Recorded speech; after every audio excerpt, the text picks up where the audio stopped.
Hello friends, how are you today? We're going to look at the astrology of Silicon Valley Bank because it's like the initiation of the energy. If you like the video, if you could give it a like. If you haven't subscribed, please do so. If you like my content, I'd love to have you here and take a look at my Substack also. I want to look at some things that aren't usually talked about in most YouTube astrology videos. And we're going to look at first the progressed declinations for the Silicon Valley Bank. And what this is it's essentially the life flow of the energy of the entity or person usually. So these lines in color on the chart are various planets and their declination. What this is it's hidden influences. It's a hidden influence in the chart. Each line represents a different planet's energy, but the main energy is actually the moon line because this is a moon declination chart. Here's 2020 on the birth chart for Silicon Valley Bank. Here's 2021. This pink line is the bottoming of this purple moving energy that is Mars. The bank's Mars energy bottomed to 0-degree declination in about mid-2021, maybe just before the middle of the year. What this tells me is Silicon Valley Bank most likely failed mid-2021, technically speaking. It just didn't show until this pink line, which is just after the beginning of 2023, so March 10th was its last day. This blue U is the peak of the moon line. The peak moon waves tend to relate to peak experiences in our life. The bottoming of the moon wave tends to relate to very difficult times in our lives. This dashed line here is the out of bounds line. When declinations get to a certain degree, they're considered out of bounds. And when that happens, the energies are very, very strong for anything over that line. So here, right when Silicon Valley Bank's ascendant, that's this red line here that's moving and curved, when it hit the out of bounds line, at the exact same time, it completely ran out of Mars energy. When that happens in a declination chart, it's a big challenge. If it's in a person's chart, it requires a whole shift of attitude and energy. You're completely ending something in your life and totally starting something new. To do that requires a facile nature. It's a big challenge. So what happened is it actually failed just after its peak experience. Okay, it peaked maybe in terms of popularity, in terms of something, in terms of funds. I don't really know the details of it, but its influence peaked. So where the Mars line went to 0, its energy and power went to 0, this green line crossed the moon. That's Mercury, communications. Now, what's interesting is that Mercury, the moon, the sun, Saturn, Jupiter, Uranus, Neptune, in declinations are all in the south. And so there tends to be a hidden nature sometimes to these energies. So even though the communications line was extremely powerful, it is in the south. So it could be that, you see, normally you would see this as very strong ability to communicate, but because of the fact that the declination is in the south, it could mean a hidden communication that's really a lot of energy and power. Well, what happens is as the moon line comes down, it crosses all these other planetary energies, and the failure happens when the sun crosses the moon line. Right here, this pink black line here is the chart for the place of the Silicon Valley Bank headquarters, Santa Clara, at the time of the press release with the news that started off the sell-off on Wednesday, March 8th. What you see here is that the sun for that location is about to cross with Jupiter. One's south and one's north, so it's also an opposition, which is more challenging, right? If they're conjunction, they're more friendly. So energy has to be used to resolve the opposition. But sun crossing Jupiter can be a death signal. The reason why is the sun expands with Jupiter's influence out of the body of the entity or individual. Because of the stresses and how energies became unbalanced, it's a death signal. And for this location of its headquarters. And not only that, but the moon energy at that location is at an absolute bottom. In the individual's chart, this relates to some of the toughest times in our lives. So this is really tough energy that the bank had both at the location of its headquarters and in the birth chart. Here's the birth chart, including the transits on March 8th. The chart has super powerful energies in it. It's got Jupiter and Uranus conjunct. So big, shocking insights that affect the future, Sagittarius, okay? That's great for a bank that funds startups and high-tech companies. Over here, that energy is square Mars conjunct Venus. Venus is about value and money. Mars obviously has a lot of energy. So this is great also. And it's in sign of Virgo, which is very, very detailed. And Venus is conjunct Metis, the wise counselor. So all of this points to the need to be extremely dot the I's, cross the T's here. From a work perspective, addressing the financials of the companies that this bank is backing. You see this big red square line here?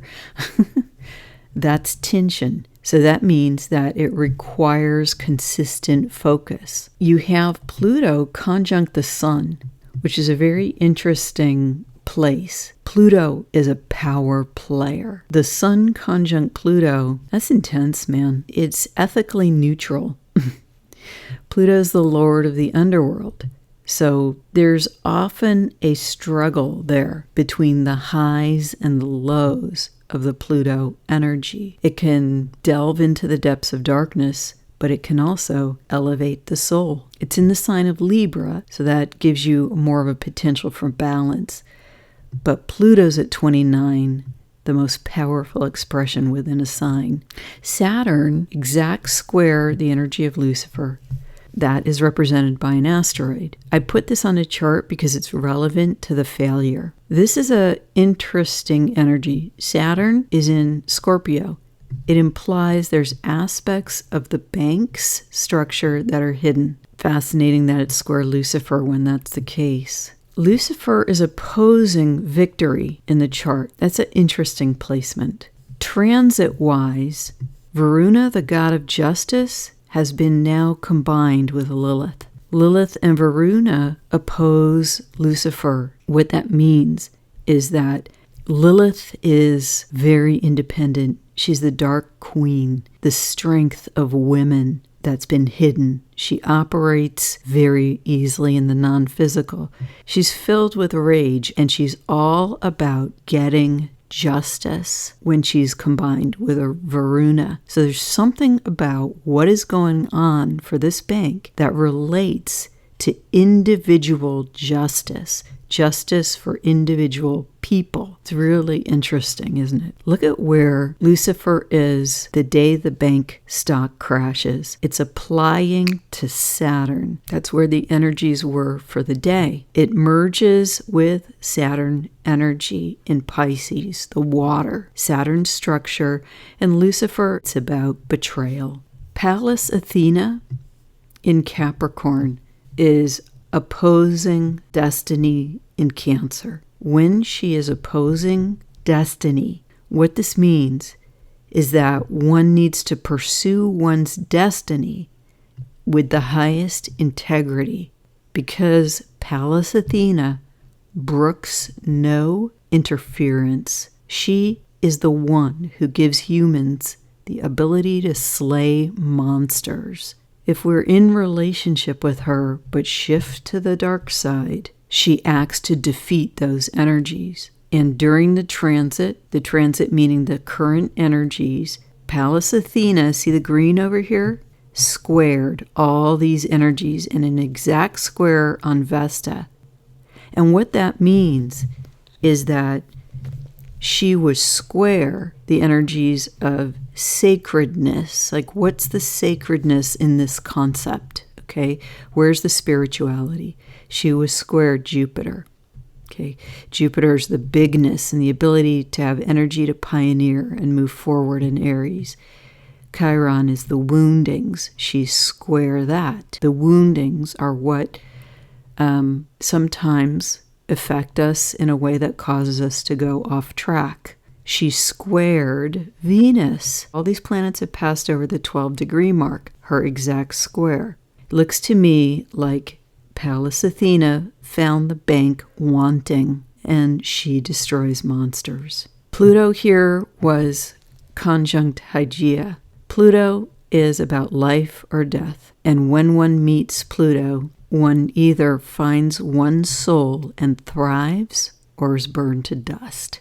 Metis, the wise counselor, was at Neptune on the day the stock crashed and the bank failed. The wise counselor demands integrity of action and benefit to humanity. So this is a really tough chart in terms of what's going on with the transits at this time for the bank. And it looks to me like what happened is that the energy got unbalanced between the ability to pursue interesting concepts, the actual technical details of is this a worthwhile investment, and then opposing Chiron, right? Because once there becomes an unbalance, our woundings start to show Chiron. That's also our mastery, but with the unbalance, that means it wasn't in mastery. In the same sign as woundings here, we have the North Node conjunct Varuna, justice. The North Node is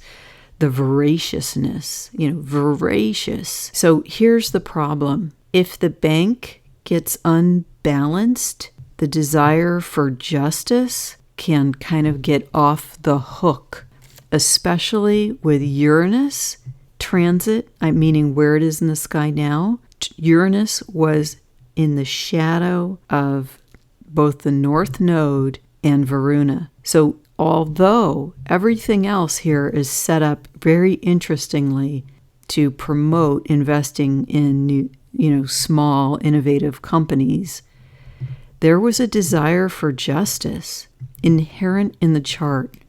And if this isn't executed properly, the operations and the energetic unfolding here, when Uranus shows up in the shadow of justice, Uranus is going to put things right. You already have Pallas Athena displeased. You have Lilith looking for blood, opposing Lucifer, and you have the transit North Node, that extremely intense energy, square exact Lucifer in the chart. This was some very unlucky timing, but the fact is the declinations show the bank already failed. With this intense level of energies, there was no hope for recovery with these transits doing things the same way. Back in 2021, the bank would have had to significantly change its strategies to overcome the energies it was facing.